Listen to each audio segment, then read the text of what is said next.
जय श्री राधे। आप सबका हमारे YouTube चैनल लड्डू दीवानी पर बहुत बहुत स्वागत है।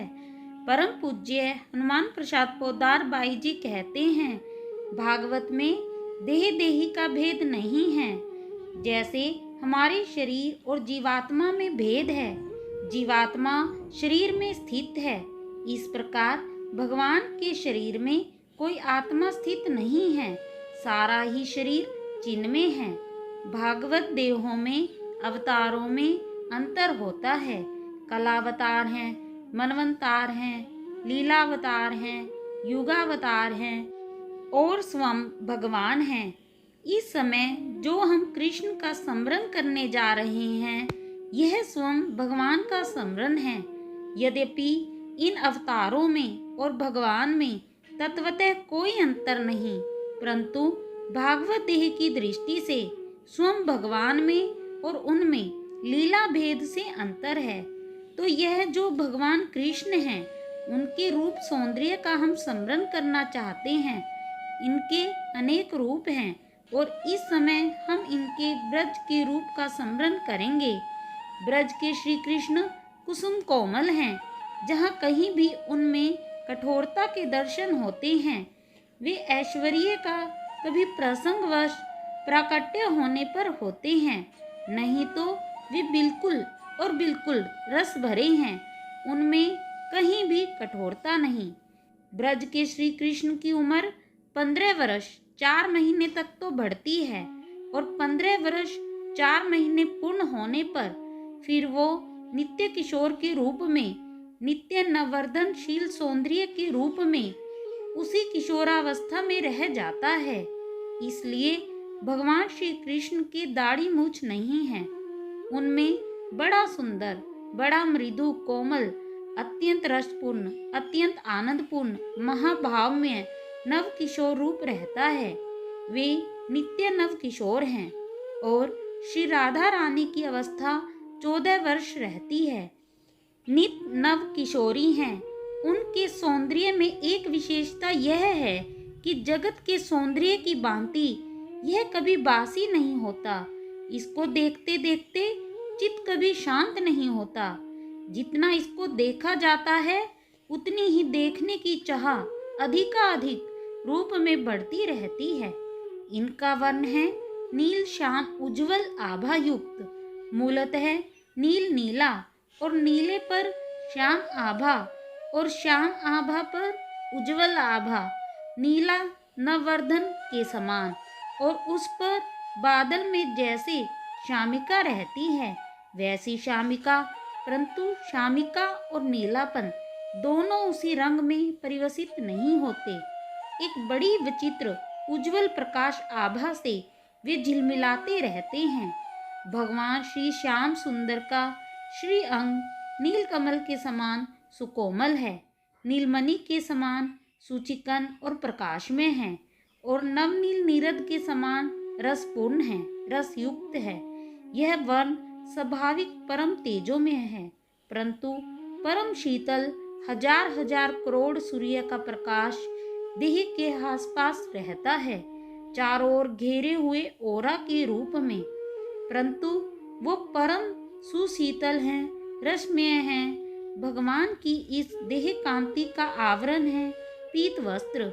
श्री राधा रानी के श्री अंग का वर्ण है अरुणावतीत, प्रकाशमयी, लालिमा लिए हुए मृदु की तरह, और इसी रंग का श्याम सुंदर का वस्त्र है, जो सूचित करता है कि राधा रानी का नित्य ही उनके साथ मिलन हो रहा है। यह उनका पीत वस्त्र किसी सूत के धागे से बना हुआ नहीं है, किसी रेशम के धागे का बना हुआ नहीं, किसी वृक्ष की छाल से निकले हुए सूत का बना हुआ नहीं, किसी भौतिक पदार्थ का भी बना हुआ नहीं है। यह भगवान के जितने भी वस्त्र हैं, आभूषण हैं, सब के सब चिन्मय हैं, चेतन हैं, रसमय हैं, आनंदमय हैं, भगवत स्वरूप हैं। ये जो भगवान का सुंदर, अत्यंत दिव्य, तेजोमयी, जो बिजली की कौंद सा पीत वस्त्र है, इस पीत वस्त्र से अंग आच्छादित हैं, ढके हुए हैं, परंतु वह श्री अंग का जो तेज है, वह इस पीत वर्ण के अंदर से पीत रंग के साथ मिलकर एक नव विचित्र वर्णन के रूप में बाहर छिटकता रहता है। इस रंग को जिसने भी देखा निहाल हो गया। भगवान श्याम सुंदर इस वस्त्र को धारण किए रहते हैं। आगे भगवान के मस्तक पर बड़े सुंदर घने घुंघराले केश हैं, अत्यंत काले और घुंघराले। वो केश स्वयं ही आकर्षित करते रहते हैं सबको।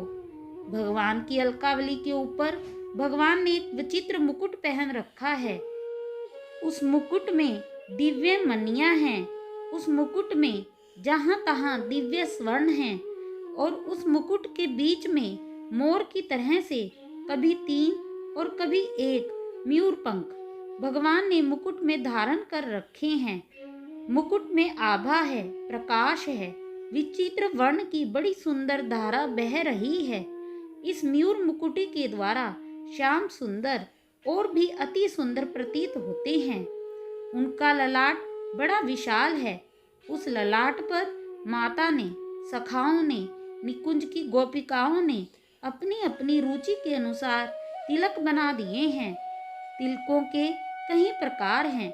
भगवान के अरुण रंग के हैं। उन तिलकों की धाराओं के बीच में कहीं लाल बिंदु है, कहीं केसर बिंदु है, कहीं अन्य कोई धातु है। बड़ा सुंदर तिलक भगवान का सुशोभित है। भगवान की ललाट के नीचे से दोनों तरफ की भ्रिकुटियां हैं। यहाँ ब्रज में भयंकर टेढ़ेपन का तो काम नहीं, मधुर बड़ा ही आकर्षक बोहों का टेढ़ापन है। टेढ़ी बोहें सबके मनों को नित्य निरंतर खींचती रहती हैं। दोनों बोहों के नीचे भगवान के विशाल नेत्र हैं, कुछ अरुणिम हैं, बड़े मधुर हैं। भगवान के सौंदर्य का वर्णन कुछ कहते नहीं बनता, कोई कह नहीं सकता। उन नेत्रों की झांकी कभी किसी के ध्यान में आ जाती है तो वह उन नेत्रों को लेकर स्वयं रसवर्षी हो जाता है। उन नेत्रों से एक बड़ी दिव्य, बड़ी मधुर, बड़ी पुनीत रस की धारा बहती है। यह धारा कोई तरल पदार्थ नहीं, बड़ी सुंदर प्रेम रस की धारा है, जो एक बार किसी तक पहुंच जाने पर उसके जीवन को सदा के लिए सरस बना देती है। भगवान के नेत्रों से रस का प्रवाह बहता है। उन नेत्रों की बड़ी सुंदर सुंदर व्याख्याएं हैं। भगवान से प्रार्थना करके उन्हीं से यह जानना चाहिए कि वे नेत्रों की विविध झांकियां दिखा दें। उन दोनों नेत्रों के नीचे श्रवण युगल हैं, कर्ण हैं और दोनों कर्णों के इधर मुंह के बीच में, अधर ओष्ठों के बीच में भगवान के सुंदर कपोल हैं। भगवान के दोनों कपोल विचित्र गोल हैं, ना पिचके हुए हैं, ना उभरे हुए हैं। इन सुंदर कपोलों को देखते ही भक्ति पैदा होती है। इन कपोलों का रंग नील श्याम उज्जवल आभा युक्त तो है ही, परंतु उनकी सुकोमलता के साथ कुछ लालिमा है, अरुणमय है। भगवान के कर्ण युगल में कर्णिकार के फूल लगे हुए हैं और साथ ही माता के दिव्य कुंडल पहने हुए झलक रहे हैं। कुंडलों की जो दिव्य उज्जवल ज्योति है वह कपोलों की दिव्य ज्योति पर पड़ती है, जो अत्यंत मनमोहक है। उनके बीच में भगवान की नुकीली नासिका है, जो नेत्रों से लेकर अधरोष्ठों के ऊपर तक फैली हुई है। नासिका मोटी नहीं है, पर सुग्गे की चोंच की तरह से नीचे से जरा सी मुड़ी हुई है। बड़ी सुंदर नुकीली नासिका है। उस नासिका के बीच में भगवान ने गजमुक्ता का एक आभूषण पहन रखा है, जो उनके अधरोष्ठों पर जाकर अपना प्रकाश डालता है। क्योंकि उनकी मूछ नहीं, इसलिए उसका प्रकाश सीधा जाता है अधरोष्ठों पर।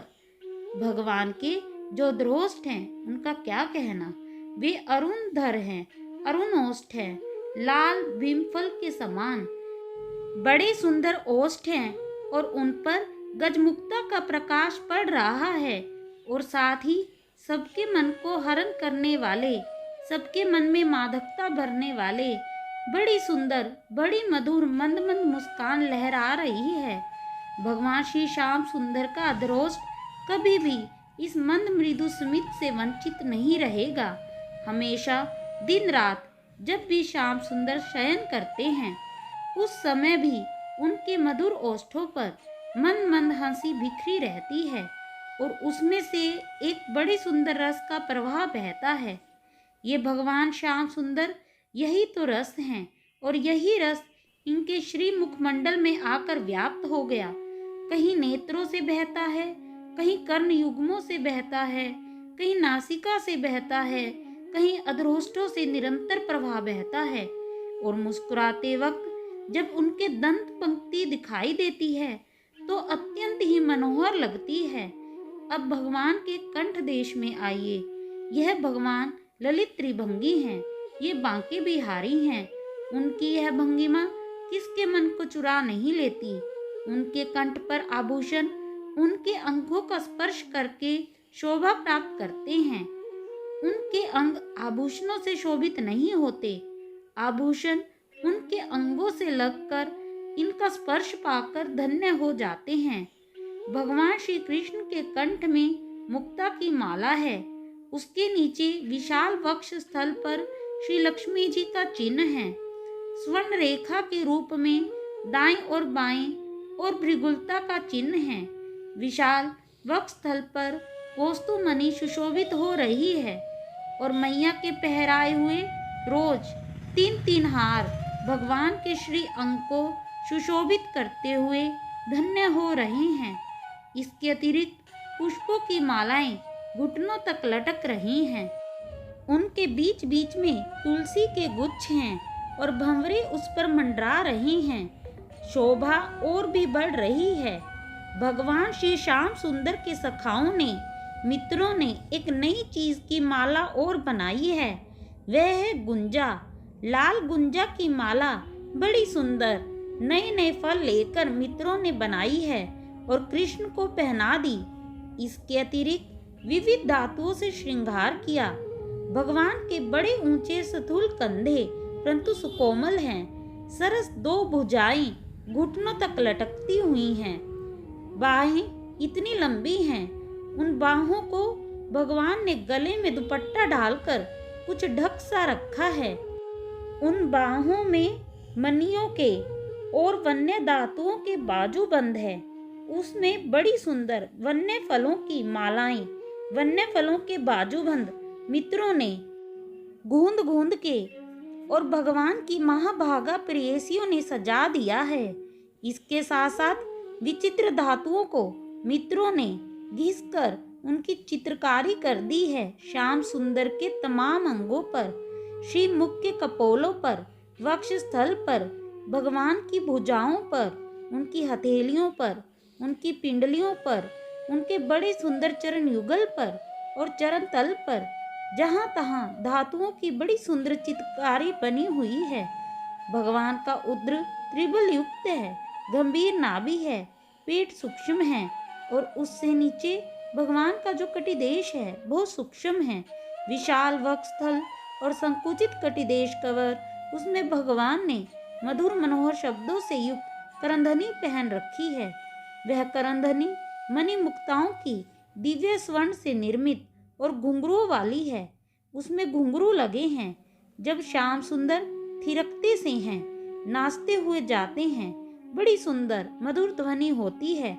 उनमें से भगवान के नीचे का श्री अंग ढका हुआ है उस पीत पट से, पर उसके अंदर से भी श्याम नीला उज्जवल आभा पीत पट से निकल निकल के बाहर आ रहा है। भगवान की जांघें बड़ी सुंदर सूचिकन, भगवान श्याम सुंदर की जांघ घुटने बड़े सुंदर हैं, मनोरम हैं। पिंडलियों का तो कहना ही कुछ नहीं। भगवान के श्री चरणों का जो दर्शन है यह तो मुक्ति को भी तुच्छ करा देने वाला है। भगवान के बड़े सुंदर पैरों के टखने हैं और भगवान की बड़ी सुंदर सुकोमल चरण युगल मनोहारी सौंदर्य की राशि है। भगवान के 10 उंगलियों के जो नख हैं वह एक विचित्र ज्योति का प्रकाश करते हैं। भक्त लोगों को ऐसा दिखाई देता है ब्रह्म सुंदर का प्रकाश यह नख ज्योति ही है। उनमें से एक सुंदर चीज निकल रही है। यह जो उंगलियों के पोरवे होते हैं ना, इनमें से एक विद्युत धारा निकला करती है सबके ही, जैसी जिसकी धारा हो। तो भगवान के श्री अंगों से भगवत रूप विद्युत धारा उंगलियों के पोरवों से बाहर विस्तृत होकर सारे जगत के भागवत भाव का दान कर रही हैं। भाई जी आगे कहते हैं, भगवान के चरणों का ध्यान करने से स्वमेव ही भागवत भाव की प्राप्ति हो जाती है, क्योंकि चरणों की उंगलियों के द्वारा भगवत भाव का विस्तार, प्रचार, प्रसार अपने आप स्वाभाविक निरंतर ही होता रहता है। इन भगवान के श्री चरणों से लगी हुई जो धूल है उसकी बड़ी महिमा है।